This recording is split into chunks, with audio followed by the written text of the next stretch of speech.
Hello दोस्तों, good morning, जोहार, नमस्कार, प्रणाम, सत श्री अकाल, अस्सलामो अलैकुम, आदाब। कैसे हैं आप सब? उम्मीद है आप लोग अच्छे होंगे। आज हम हर रोज की तरह फिर से हाजिर हैं झारखंड के तमाम छोटी बड़ी खबरों के साथ।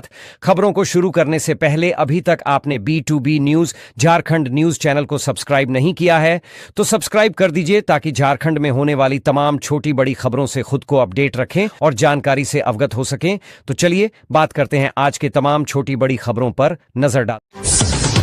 मैया सम्मान योजना, सत्यापन के बदले प्रत्येक महिला से 100 से 500 रुपए तक की वसूली की जा रही है। लाभुकों से रुपयों की वसूली का ये मामला शनिवार 19 अप्रैल को आयोजित प्रभात खबर आपके द्वार कार्यक्रम में उजागर हुआ। मैया सम्मान योजना की लाभुक महिलाओं की सत्यापन प्रक्रिया पूरी तरह से निःशुल्क है।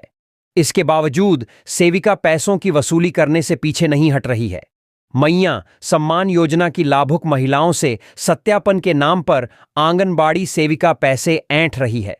सत्यापन के बदले प्रत्येक महिला से 100 से 500 रुपये की वसूली की जा रही है। लाभुकों से रुपयों की वसूली का ये मामला राजधानी रांची के हिंद पीरही से सामने आया है। हिंद पीरही में शनिवार 19 अप्रैल को आयोजित प्रभात खबर आपके द्वार कार्यक्रम में रुपयों की वसूली का मामला उजागर हुआ।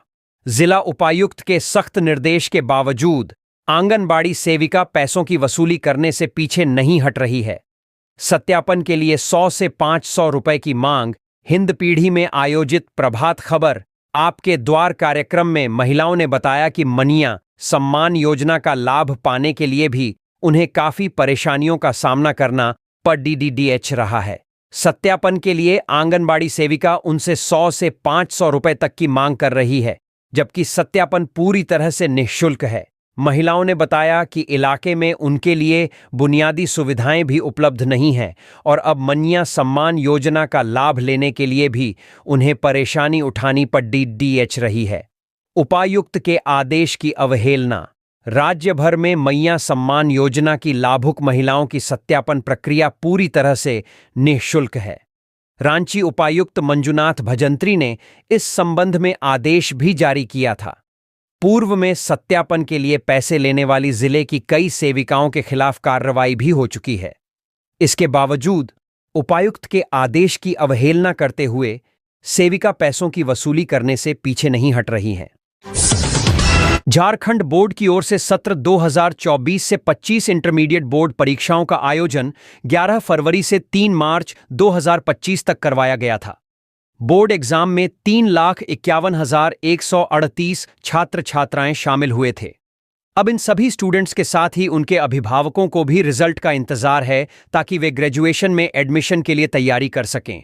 छात्रों एवं अभिभावकों की जानकारी के लिए बता दें कि झारखंड एकेडमिक काउंसिल JAC द्वारा झारखंड बोर्ड 12th रिजल्ट 2025 30 अप्रैल तक जारी किया जा सकता है। हालांकि अभी तक बोर्ड की ओर से ऑफिशियल डिटेल साझा किए जाने का इंतजार है। स्ट्रीम वाइज होगा 12वीं कक्षा का रिजल्ट। छात्रों की जानकारी के लिए बता दें कि JAC की ओर से इंटरमीडिएट का result stream wise arts, science एवं कॉमर्स का अलग अलग जारी होगा। रिजल्ट का लिंक भी stream wise website jcresults.com, jc.jcharkhand.govin एवं jcharresults.nic.in पर एक्टिव होगा। नतीजे जारी होने के बाद स्टूडेंट्स इन स्टेप्स को फॉलो करके मार्कशीट की प्रति डाउनलोड कर पाएंगे। रिजल्ट चेक करने के मुख्य बिंदु स्टेप 1, झारखंड बोर्ड 12वीं रिजल्ट 2025 जारी होते ही आपको सबसे पहले आधिकारिक वेबसाइट पर जाना होगा। स्टेप 2, इसके बाद रिजल्ट के एक्टिव लिंक स्ट्रीम के अनुसार पर क्लिक करना होगा। स्टेप 3, अब आपको रोल नंबर एवं रोल कोड दर्ज करके सबमिट करना होगा। स्टेप्स 4, इसके बाद रिजल्ट स्क्रीन पर ओपन हो जाएगा, जहां से आप इसे डाउनलोड करने के साथ ही इसका प्रिंट आउट भी निकाल सकेंगे। झारखंड बोर्ड 12वीं रिजल्ट चेक करने के लिए छात्रों को रोल नंबर एवं रोल कोड दर्ज करना होगा। इसलिए अगर आप रोल नंबर या रोल कोड भूल गए हैं तो एडमिट कार्ड ढूंढकर अभी से अपने पास रख लें, जिससे आपको रिजल्ट चेक करने में किसी बीच प्रकार की समस्या न हो। ऐसे छात्र जिनको लग रहा है कि वे 1 या 2 विषयों में कम अंक प्राप्त करेंगे और फेल हो जाएंगे, तो उन्हें परेशान होने की आवश्यकता नहीं है। ऐसे छात्र अभी से उन विषयों की तैयारी शुरू कर दें। बोर्ड की ओर से रिजल्ट जारी होने के बाद कंपार्टमेंट विशेष परीक्षा का आयोजन किया जाएगा, जिसमें शामिल होकर आप इसी वर्ष परीक्षा पास कर सकते हैं और अपना साल खराब होने से बचा सकेंगे। वक्फ संशोधन कानून रोकने की कोशिश की तो देश में धार्मिक युद्ध छिड़ जाएगा, जिसका जिम्मेवार स्वयं सीजीआई होंगे। ये बातें झारखंड प्रदेश राजद महासचिव सह मीडिया प्रभारी कैलाश यादव ने गोड्डा से बीजेपी सांसद निशिकांत दुबे द्वारा सुप्रीम कोर्ट के मुख्य न्यायाधीश संजीव खन्ना पर प्रहार करते हुए कही। यादव ने कहा, निशिकांत दुबे ने सीजेआई को धमकी देते हुए खुलेआम टिप्पणी कर बाबा साहब अंबेडकर द्वारा बनाए गए चट्टानी संविधान को चुनौती दिया और उनके हृदय पर कठोर हमला किया है। बीजेपी सांसद की टिप्पणी से स्पष्ट हो गया कि अगर भाजपा को 400 पार या पूर्ण बहुमत मिल जाता तो निश्चित रूप से बाबा साहब अंबेडकर के संविधान को बदल दिया जाता या खत्म कर दिया जाता। निशिकांत दुबे ने देश तोड़ने वाले समाज में धर्म जाति के बीच ध्रुवीकरण तुष्टीकरण की बात कर सीजेआई को धमकी दी है, जो कि दुर्भाग्यपूर्ण एवं अत्यंत निंदनीय विषय है। यादव ने कहा कि बीजेपी सांसद निशिकांत दुबे ने गोड्डा के साथ प्राकृतिक संसाधनों एवं प्रकृति का राज्य झारखंड का सम्मान गिराने का काम किया है। ऐसे नेताओं का बहिष्कार होना चाहिए। मालूम हो कि निशिकांत दुबे के अमर्यादित एवं असंवैधानिक टिप्पणी के करीब 10 घंटे बाद बीजेपी के राष्ट्रीय अध्यक्ष जेपी नड्डा ने निशिकांत दुबे के बयान को निजी करार दिया है। लेकिन देश इतने हल्के में निशिकांत को माफ नहीं करेगा, क्योंकि बीजेपी के तमाम नेता लगातार हिंदू मुस्लिम कर समाज को तोड़ने और ध्रुवीकरण की बातें कर रहे हैं। यादव ने कहा कि देश की वर्तमान परिस्थिति में मोदी सरकार फेल और असहाय हो गई है, क्योंकि तमिलनाडु के राज्यपाल हो या देश के उपराष्ट्रपति या भाजपा के अनेकों सांसद नेता, सभी लोग देश का सबसे बड़ा रक्षक न्यायतंत्र का प्रहरी सुप्रीम कोर्ट और सीजेआई के खिलाफ असंवैधानिक टिप्पणी करना जैसे व्यवहारों से भारतीय संविधान पर हमला हो रहा है। निश्चित रूप से देश अघोषित आपातकाल की ओर बढ़ रहा है। वायरल ऑडियो विवाद मामला, झामुमो और बीजेपी के बीच आरोप प्रत्यारोप का दौर जारी। पाकुड़ में झामुमो पार्टी के महाधिवेशन को लेकर सोशल मीडिया पर एक वायरल ऑडियो सामने आया है, जिसमें आरोप प्रत्यारोप का दौर जारी है। इस मुद्दे पर झामुमो के पाकुड़ जिलाध्यक्ष अजीजुल इस्लाम ने प्रेसवार्ता कर कहा कि यह पूरी घटना बीजेपी की करतूत है। उन्होंने कहा कि भाजपा राज्य में झामुमो की बढ़ती जनाधार और सरकार की कल्याणकारी योजनाओं से घबराई हुई है। अजीजुल इस्लाम ने आरोप लगाया कि विपक्ष ने इस वायरल ऑडियो के माध्यम से एआई के आधार पर छेड़छाड़ की है। वहीं इस मामले में बीजेपी ने भी प्रेसवार्ता की। बीजेपी के पाकुड़ जिलाध्यक्ष अमृत पांडेय ने झामुमो पर निशाना साधते हुए कहा कि रांची में केंद्रीय अधिवेशन में शामिल होने के लिए झामुमो नेताओं ने पाकुड़ जिले से लाखों रुपये की अवैध उगाही की है। उन्होंने कहा कि वायरल ऑडियो से यह साबित हो गया है कि झामुमो के नेता सरकारी कर्मचारियों और अधिकारियों से अवैध वसूली कर रहे थे। वायरल ऑडियो में झामुमो नेता ने स्पष्ट रूप से कहा कि उनके जिलाध्यक्ष का निर्देश है कि झामुमो के केंद्रीय अधिवेशन को सफल बनाने के लिए सरकारी कर्मचारियों और अधिकारियों से अवैध रूप से पैसे की वसूली की जाए। हालांकि इस विवादित वायरल ऑडियो को लेकर राजनीतिक गलियारों में चर्चाएं जारी हैं। झारखंड प्रदेश कांग्रेस कमेटी ने एक संवाददाता सम्मेलन में भाजपा और सांसद निशिकांत दुबे के हालिया विवादास्पद बयान को लेकर तीखा हमला बोला है। प्रदेश कांग्रेस अध्यक्ष केशव महतो कमलेश और कांग्रेस विधायक दल के नेता प्रदीप यादव ने संयुक्त रूप से इस प्रेस वार्ता को संबोधित किया। 22 अप्रैल को होगी कांग्रेस कार्य समिति की अहम बैठक। प्रदेश अध्यक्ष केशव महतो कमलेश ने बताया कि हाल ही में आयोजित बेलगामी अधिवेशन और कांग्रेस कार्य समिति की बैठक में लिए गए निर्णयों के आलोक में आगामी 22 अप्रैल को प्रदेश कांग्रेस कार्य समिति की बैठक बुलाई गई है। यह बैठक 40 दिनों तक चलने वाले संविधान बचाओ अभियान सहित विभिन्न कार्यक्रमों की रणनीति तय करने के लिए आयोजित की जा रही है। उन्होंने कहा कि प्रदेश, जिला और विधानसभा स्तर पर संविधान बचाओ रैलियों का आयोजन किया जाएगा। निशिकांत दुबे के बयान की तीखी निंदा कांग्रेस विधायक दल के नेता प्रदीप यादव ने भाजपा सांसद निशिकांत दुबे द्वारा उच्चतम न्यायालय एवं न्यायमूर्ति संजीव खन्ना के खिलाफ दिए गए बयान की कड़ी निंदा करते हुए इसे भड़काऊ, असंवैधानिक और लोकतंत्र विरोधी करार दिया। उन्होंने कहा, यह बयान सिर्फ न्यायपालिका का नहीं बल्कि संविधान की मूल भावना और लोकतांत्रिक संस्थाओं पर सीधा हमला है। उन्होंने आरोप लगाया कि यह बयान भाजपा नेतृत्व के इशारे पर दिया गया है और पार्टी इसे दरकिनार कर अपना पल्ला झाड़ रही है।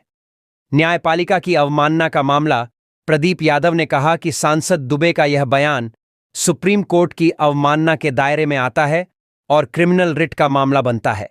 उन्होंने चेतावनी दी कि यदि आवश्यक हुआ तो कांग्रेस इस मुद्दे पर न्यायालय का दरवाजा भी खटखटाएगी। उन्होंने भाजपा से मांग की कि वह निशिकांत दुबे को पार्टी से बर्खास्त करे और प्रधानमंत्री देश से माफी मांगे। कांग्रेस का स्पष्ट संदेश। संविधान और लोकतंत्र की रक्षा के लिए प्रतिबद्ध कांग्रेस नेताओं ने साफ किया कि पार्टी हमेशा संविधान, लोकतंत्र और नागरिक अधिकारों की रक्षा के लिए संघर्षरत रही है और आगे भी रहेगी। संवाददाता सम्मेलन में विधायक सुरेश बैठा, अनादि ब्रह्म, राकेश सिन्हा, सतीश पॉल मुजनी, सोनाल शांति, गजेंद्र सिंह और राजन वर्मा भी मौजूद थे। पलामू जिले में ईस्टर संडे रविवार को पुनरुत्थान पर्व के रूप में मनाया गया। सुबह में डालटनगंज के आबादगंज कब्रिस्तान पर जाकर पूर्वजों की कब्र में मोमबत्ती और फूलमाला चढ़ाकर याद किया। यूनियन चर्च में सुबह 6 बजे से चर्च आराधना की गई। इसमें यीशु मसीह के जी उठने का संदेश लोगों को दिया गया। मिस्सा अनुष्ठान किया गया। मौके पर पादरी प्रभु रंजन मसीह ने कहा कि गुड फ्राइडे के 3 दिन बाद ईस्टर संडे मनाया जाता है। इस दिन प्रभु यीशु जीवित हो उठे थे। प्रभु यीशु के पुनर्जीवित होने पर खुशी में यह उत्सव मनाया जाता है। जब प्रभु यीशु को सूली पर चढ़ाया गया तो उनके अनुयायियों में निराशा छा गई थी। लेकिन 3 दिन बाद रविवार के दिन यीशु मसीह जीवित हो उठे तो उनके अनुयायियों में खुशी की लहर दौड़ गई। प्रभु यीशु ने अपने अनुयायियों को ज्ञान का उपदेश दिया। उन्हें धर्म, कर्म, शांति एवं मानवता का पाठ पढ़ाया। यीशु मसीह का जी उठना विश्वासियों को संदेश देता है कि बिगड़ी हुई परिस्थितियों में भी मनुष्य ईश्वर पर भरोसा रखकर जीवित रहा जा सकता है। प्रार्थना सभा में प्रभु यीशु की महिमा का बखान किया गया। मौके पर श्रद्धालुओं ने सामूहिक स्वागत और प्रार्थना गीत गाए। मौके पर नीलम होरो, डोरा, बबली, रिंकी, नीलम, विल्सन, अनुराग, अर्पण सहित काफी संख्या में मसीही समाज के लोग मौजूद थे। इसी तरह स्टेशन रोड स्थित शांति की महारानी गिरजाघर में सुबह 7 बजे ईस्टर की चर्च आराधना हुई। मुख्य अनुष्ठाता फादर संजय गिद्ध के नेतृत्व में चर्च आराधना और अन्य धर्म विधि संपन्न हुई। इसमें उनका सहयोग पल्ली पुरोहित अरविंद मुंडा अनीस ने किया। पुरोहितों ने कहा कि प्रभु यीशु ख्रीस्त पुनर्जीवित हो उठे। यह हमारे लिए आशा का संदेश है। CNI चर्च रेडमा में सुबह 6 बजे से चर्च आराधना शुरू हुई। पादरी संजीत खलखो ने चर्च आराधना संपन्न कराया। उन्होंने कहा कि जिस तरह क्रूस मृत्यु के बाद प्रभु यीशु का पुनरुत्थान हुआ और वे पुनर्जीवित हो उठे, उसी तरह मृत्यु के बाद मसीही विश्वासियों का भी पुनरुत्थान होगा। मौके पर मसीदान गिद्ध, अलबन खाखा, अनुकरण तिर्की, सुनील तिर्की, हीरामणि तिर्की, सन्नी जान सहित मसीही समाज के कई लोग मौजूद थे। सरहुल का त्योहार आदिवासियों के लिए सबसे बड़े त्योहारों में से एक है। सरकारी सरहुल के बाद प्रत्येक गांव में अलग अलग दिन सरहुल मनाया जाता है। गांव के सरहुल की सबसे अच्छी परंपरा यह है कि इस दिन ग्रामीणों की सभी पुरानी दुश्मनी खत्म हो जाती है। इस दिन सभी लोग अपने पुराने बैर को भूल जाते हैं। रिश्ते नातों में आए खटास को भी सरहुल खत्म कर देता है। दरअसल सरकारी सरहुल के बाद लातेहार जिले के प्रत्येक आदिवासी बहुल गांव में अलग से पारंपरिक सरहुल का त्योहार मनाया जाता है। जिस दिन गांव में सरहुल होता है उस दिन ग्रामीण कई परंपराओं को मानते हैं। सरहुल के एक दिन पहले गांव की बेटियां जिनका विवाह दूसरे गांव में हो गया हो वह भी अपने मायके आ जाती हैं। इसके अलावा अन्य रिश्तेदार भी गांव में पहुंचते हैं। सरहुल के दिन सरना पूजा के बाद ही गांव में ग्रामीण कोई दूसरा कार्य करते हैं। इस संबंध में नेवाड़ी पंचायत के मुखिया अमरेश उरांव ने कहा कि गांव का सरहुल गांव के लिए सबसे बड़ा उत्सव होता है। उन्होंने कहा कि सरहुल के उत्सव का सबसे बड़ा महत्व यह है कि इस दिन ग्रामीण अपने सभी पुरानी दुश्मनी को मिटा लेते हैं। मुखिया ने कहा कि इस दिन गांव में सरना पूजा के बाद आने वाले मौसम का अनुमान भी लग जाता है।